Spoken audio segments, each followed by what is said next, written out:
everyone, my name is Anjali Verma and welcome to my YouTube channel. So in today's video, we are going to discuss how can you present your answers to score 100 marks. So this is my mark sheet of class 12th. So my mark sheet has been uploaded on the official website of UK board as I was the only one in UK board जिसके 100 marks आए थे chemistry में. So मेरी marksheet में जितने भी questions हैं how you have to answer each and everything I am going to tell you. So जो पेपर था हमारे बोर्ड का वो भी मैं उसकी लिंक डिस्क्रिप्शन बॉक्स में प्रोवाइड कर दूंगी. आप वहाँ से देख सकते हो क्वेश्चंस भी एंड किस तरह से मैंने आंसर किया है, किस तरह से प्रेजेंट किया है, वो सब हम इस वीडियो में डिस्कस करेंगे. सो लुक, सबसे पहले ये तो यहाँ पे सब हाइड कर रखा है बिकॉज वो शो नहीं करते हैं.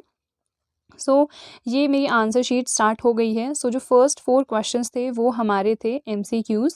सो उसका मैंने आंसर यहाँ पे लिख रखा है and I had use sketch pen. Like ये जो बोल्ड में यहाँ पे लिख रखा है तो यहाँ पे मैंने स्केच पेन यूज़ किया था बिकॉज हमारे बोर्ड में it was allowed but in CBSE it's not allowed. If you are from UK board then sketch pens are allowed so you can use them, but in CBSE only a blue pen is allowed.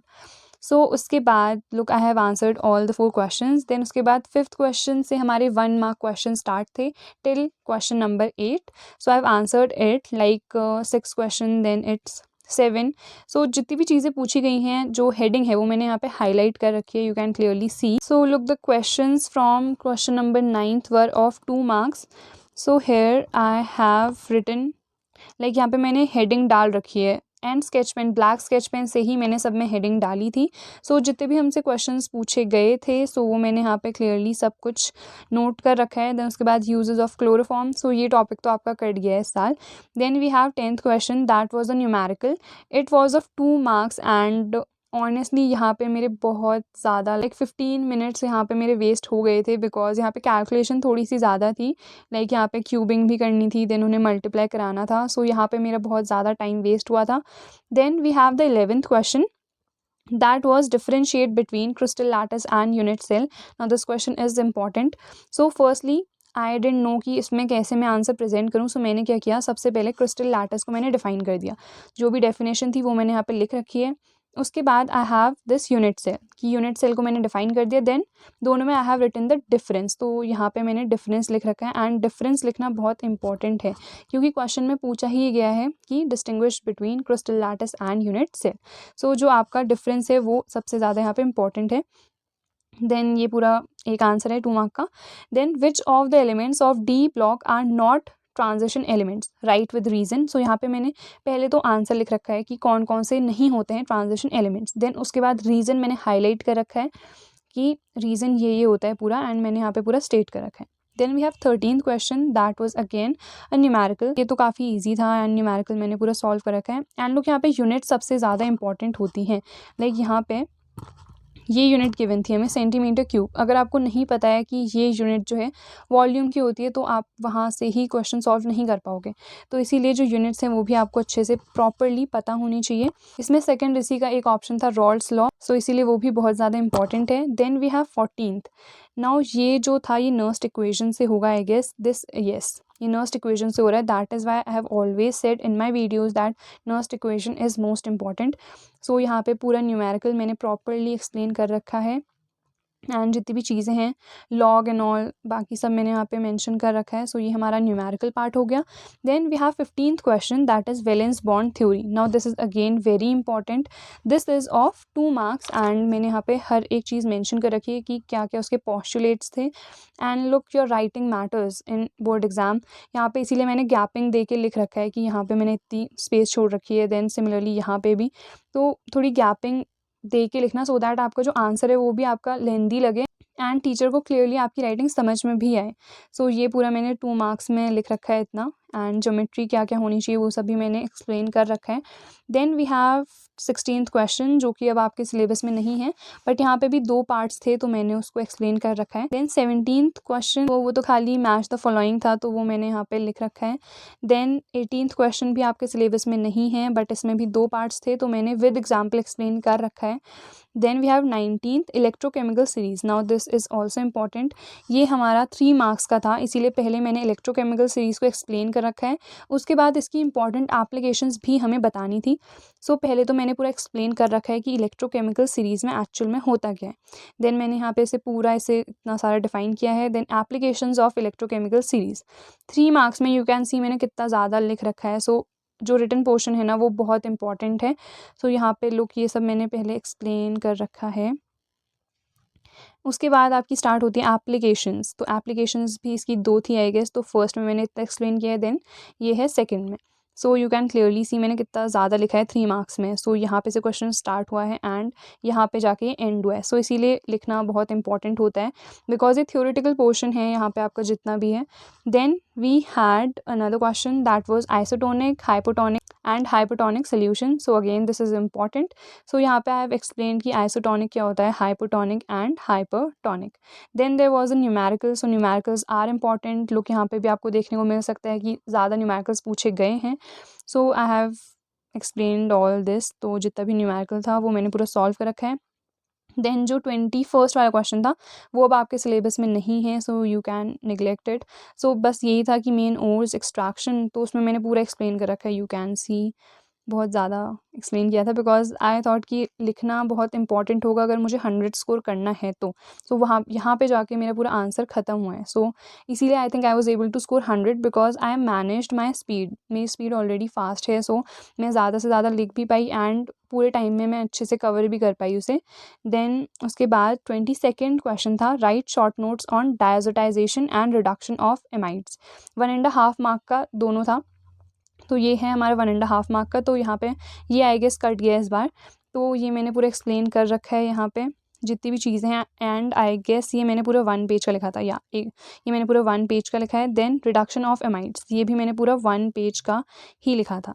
सो यहाँ पे मैंने हर एक चीज़ को explain कर रखा है कि क्या क्या चीज़ें होती है, कैसे रिडक्शन होता है and you have to mention the reactions wherever possible. Then we had 23rd question that was a numerical for 3 marks. So again numericals are very important, so do practice them. So यहाँ पे numerical है मैंने पूरा solve कर रखा है and final answer मैंने यहाँ पे ऐसे mention कर रखा है. Then we had trends in property of 16th group. सो यहाँ पे क्या क्या ट्रेंड्स होते हैं आयनाइजेशन एंथैल्पी में, ऑक्सीडेशन स्टेट एंड इलेक्ट्रोनेगेटिविटी. सो यहाँ पे मैंने एक्सप्लेन कर रखा है कि आयनाइजेशन एंथैल्पी कब इंक्रीज़ करती है, इनकी ज़्यादा होती है या कम. सो हर एक चीज़ आई हैव एक्सप्लेन्ड हियर. सो उसके बाद है हमारा ऑक्सीडेशन स्टेट. सो यहाँ पे भी मैंने हेडिंग डाल रखी है, आई गेस यहाँ पे मैं भूल गई होंगी बट यहाँ पे मैंने बी पे डाल रखा है ऑक्सीडेशन स्टेट हेडिंग करके पूरा. देन यहाँ पे इनकी क्या क्या ऑक्सीडेशन स्टेट होती हैं वो मैंने पूरा एक्सप्लेन कर रखा है. Then electronegativity. सो जो हमारा क्वेश्चन पेपर है उसमें इलेक्ट्रॉन नेगेटिविटी ही प्रिंट हुआ था, तो मैंने खुद से इलेक्ट्रॉन ही लिखा उसे. मैंने सोचा कि अगर हमारे क्वेश्चन पेपर में इलेक्ट्रॉन लिखा है तो मैं वो ही उसे वहाँ पे लिखूँ, तो अगर थोड़ी मिस प्रिंटिंग भी होगी तो आप पेपर में वो ही लिखना. देन मैंने यहाँ पे मेंशन ज़रूर कर रखा है कि दिस इज़ इलेक्ट्रोनेगेटिविटी. तो यहाँ पे इलेक्ट्रॉन नेगेटिविटी भले ही हमें पेपर में मिला था बट मैंने यहाँ पे मेंशन किया that it's electronegativity. Then we have question reducing sugar क्या होती है, ओलिगोसैकेराइड्स, प्रोटीन्स. तो ये मैंने पूरा आंसर कर रखा है यहाँ पे कि प्रोटीन्स भी देन 2 टाइप के होते हैं, ग्लोब्यूलर, फाइब्रस. तो ये तो आई गेस सीबीएसई में है तो आप ये देख सकते हो. एंड लुक मैंने यहाँ पे थोड़ी एक्स्ट्रा चीज़ें भी ऐड कर रखी हैं. लाइक हमसे बस पूछा गया है कि प्रोटीन्स को डिफाइन करो, तो मैंने यहाँ पे मेंशन कर रखा है कि they are important for the growth of the body and deficiency can lead to diseases like kwashiorkor. So if you know anything related to that topic so you can also add it. Then we had 26 question that was electronic configuration. So सबसे पहले Cu+ का लिखना है. So I have written of Cu then of Cu+. Similarly CO2+, cobalt का भी ऐसे ही मैंने मेंशन कर रखा है. Then question is why do transition elements form complex compounds. Now जो DNF ब्लॉक चैप्टर है ना उससे यही क्वेश्चंस रिपीटेड पूछे जाते हैं. सो यहाँ पे मैंने आंसर कर रखा है उसे क्यों कॉम्प्लेक्स कंपाउंड्स फॉर्म करते हैं transition elements. Then we had 27th question. तो इसमें we had to write 3 isomers of molecular formula C4H10O. So यहाँ पे मैंने एक्सप्लेन कर रखा है कि ये इसका IUPAC नेम होगा वो भी हमें लिखना था एंड ये इसका स्ट्रक्चर होगा, तो वो सब मैंने यहाँ पे एक्सप्लेन कर रखा है. Then we had 28th question. Now I have been telling you in all the videos that this is most important, the integrated rate equations of 4th chapter that is chemical kinetics. So I have written सबसे पहले तो जो भी हमारी first order reaction की definition होती है. Then for any reaction जो हमारा रेट होना चाहिए। सो हर एक चीज़ मैंने लाइन छोड़ के गैपिंग दे के लिख रखा है, यू कैन क्लियरली सी। इसीलिए आगे से 33 पेजेस का हुआ है। 3 आवर्स में 33 पेजेस, विच मीन्स 1 आवर में आई हैड रिटन 11 पेजेस। तो ऑब्वियसली आपको भी ऐसा करना है, ज़्यादा से ज़्यादा लिखना है and you have to present it in a very nice way. So यहाँ पे मैंने ज़्यादा से ज़्यादा गैपिंग दे रखी है, सो आई थिंक आपको भी ऐसे ही लिखना चाहिए। देन लुक, मैंने हर एक लाइन के बाद एक एक गैप दे रखा है, मतलब अगर मुझे नेक्स्ट लाइन लिखनी है तो मैंने एक लाइन छोड़ रखी है। तो आई थिंक आपको भी यही करना है एंड ट्राई करना कि ये जो मैंने कटिंग कर रखी है ये ना करो। मैंने वहाँ पे आई गेस गलत लिख दिया होगा, इसीलिए मैंने कटिंग कर रखी है। सो अवॉइड दीज कटिंग्स। बाकी मैंने पूरे पेपर में कहीं ऐसा सच कटिंग नहीं की थी, बट यहाँ पे आई गेस कुछ गलत हो गया था। उसके बाद हर एक चीज़ मैंने यहाँ पे मेंशन कर रखी है। Then we have a numerical, तो ये तो काफ़ी इजी था, तो इतने में ही ख़त्म हो गया, तो मैंने यहाँ पे ही मेंशन कर रखा है। Then we had Ostwald's process. Now this is most important and it has been asked for 3 marks. तो यू कैन क्लियरली सी, लोग सबसे पहले तो मैंने एक्सप्लेन किया है that HNO3 that is the nitric acid is prepared by this process. अब उसमें क्या क्या स्टेप्स होते हैं वो मैंने यहाँ पे लिखा है। फर्स्ट स्टेप, देन उसके बाद यहाँ पे जितनी हमारी रिएक्शंस इन ऑल है वो सब मैंने लिखी है। देन उसके बाद सेकंड, वो कहाँ जा रहा है, ऑक्सीडाइजिंग चेम्बर में। यहाँ पे भी जो रिएक्शंस हो रही हैं, फिर एब्जॉर्प्शन टावर में जा रहा है। Then NO is recycled. So यहाँ पे डायग्राम भी मैंने प्रॉपरली बनाया है। सो जो चीज़ें हैं ना, लाइक नाइट्रिक एसिड की प्रिपरेशन, हेबर्स प्रोसेस हो गया, सो उसमें diagrams are most important and mention भी किया जाता है that along with the diagram you have to show. Even अगर मेंशन नहीं किया ना, लाइक इस क्वेश्चन में मेंशनड नहीं था, बट स्टिल मैंने ये बना रखा है यहाँ पे। सो उसके बाद एक्वारेजिया को एक्सप्लेन करना था, तो वो भी मैंने यहाँ पे प्रॉपरली कर रखा है। देन प्रिपरेशन ऑफ फोर्सलिन, ये तो अब आपका कट गया है, बट स्टिल यहाँ पे मैंने इस तरह से कुछ यहाँ पे आंसर किया था। एंड उसकी केमिकल रिएक्शन भी हमें बतानी थी, तो मैंने हर एक चीज़ यहाँ पे बता रखी है। Then we had 30th question.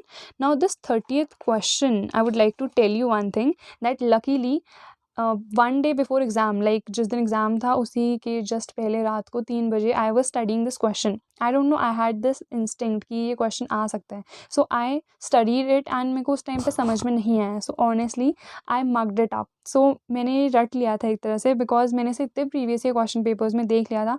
I was like there is a probability that this question could come. So I mugged it up and luckily this question came, because इसका जो सेकेंड पार्ट था उसमें मुझे 2 पार्ट्स नहीं आते थे। Like आप question paper अगर देखोगे तो उसमें 5 क्वेश्चंस थे एंड उसमें से मुझे 2 नहीं आते थे। तो आई वाज लाइक यार मैं क्या करूं, but then I saw the first part, I was like ये तो मैंने कल ही रटा है, तो फिर मैंने वो कर लिया था। So at that time maybe my luck also worked. So ये मैंने पूरा यहाँ पे 30th क्वेश्चन आंसर कर रखा है यहाँ पे। So similarly you have to answer it as well. So now this is the end. So I hope जो मैंने आपको बताया है कि किस तरह से आप आंसर लिख सकते हो, you will follow it and definitely आपको राइटिंग अच्छी बनानी है। Have to leave gapping between every word that you are writing, also leave lines. Like इस रिएक्शन के बाद भी मैंने लाइन लीव कर रखी है। So you have to leave line so that your work looks neat and clean एंड ज़्यादा से ज़्यादा गैपिंग करो सो दैट टीचर को लगे कि हाँ इसने बहुत अच्छा और लंबा सा आंसर लिख रखा है। एंड जितना ज़्यादा आप लिखोगे आई गेस उतने ज़्यादा आपको मार्क्स मिलेंगे, because that is something which happened with me, so I will tell you that only. So that's all for today's video. I hope this was useful. Don't forget to like this video, share it with your friends, and if you're new to my channel then don't forget to subscribe. And thanks for watching.